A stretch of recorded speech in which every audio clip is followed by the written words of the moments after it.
That's the comedic.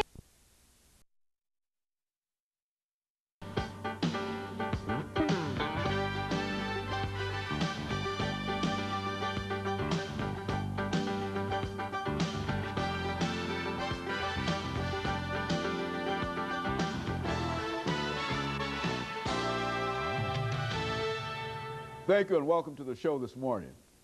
The topic this morning is Brown versus the Board of Education, segregation and civil rights.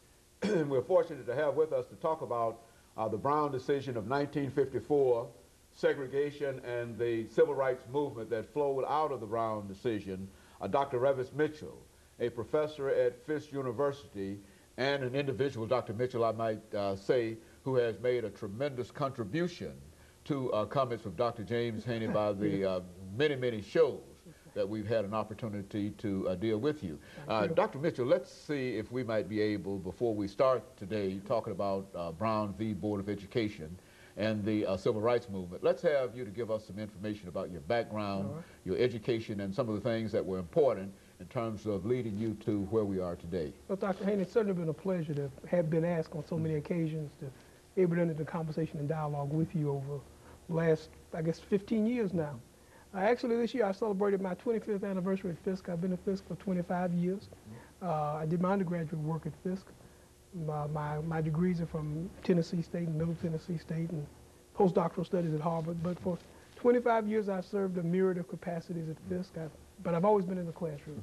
Served as vice president, assistant to the president, and dean of academic affairs. But I've always taken a particular pride and pleasure in teaching bright young people, because that's what I think higher education is really about.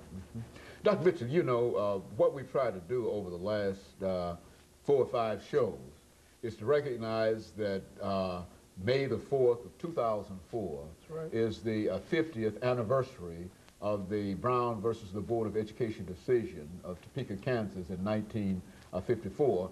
And we wanted to at least recognize that anniversary by having a series of television shows dealing with certain aspects of Brown. I think we have to admit up front personally that we believe that the Brown decision is just about the most important decision made since the 13th Amendment to the Constitution. And what we'd like to do today is to have you to give us some information to sort of flow in to the other shows that we've had. We've already dealt with Brown and the law with Attorney Blackshear. We've dealt with Brown and public education in the South with Ms. Linda Wynn and Dr. Lewis Baldwin. And we've also dealt with Brown and diversity with the persons from Tennessee State University, Dr. Coleman McGinnis and Dr. Raymond Richardson, as well as Mr. Mark Gunter.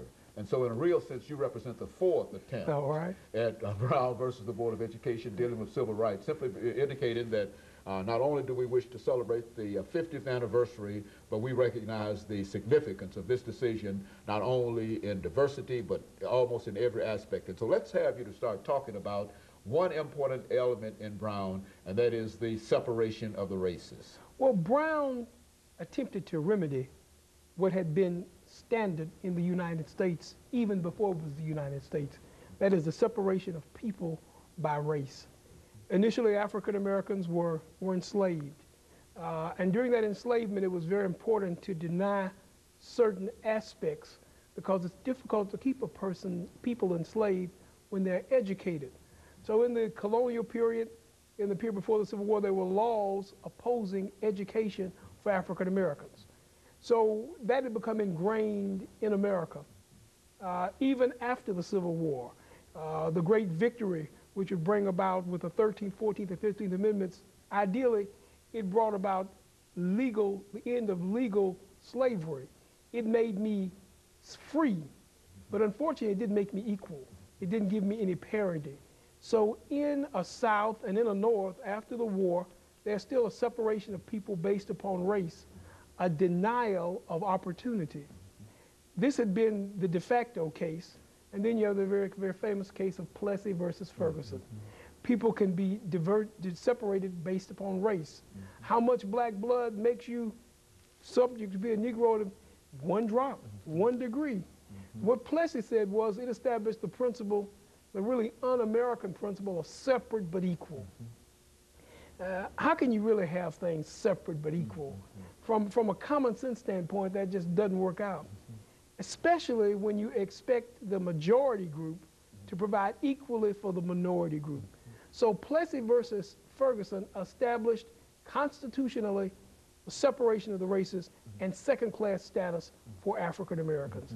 That will not be addressed. Plessy versus Ferguson was 1896, and that will not be addressed, not overturned until 1954 with the Brown decision. Very good. And of course, Dr. Mitchell, let us make preparations for this first commercial break.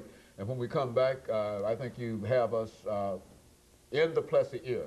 Yes. And so what we'd like for you to do during the second segment is to give our young people, more than anything, people who might not have lived through that experience, some idea of what it meant to be segregated in the period prior to 1954. We'll be back with our audience following this very, very short commercial break.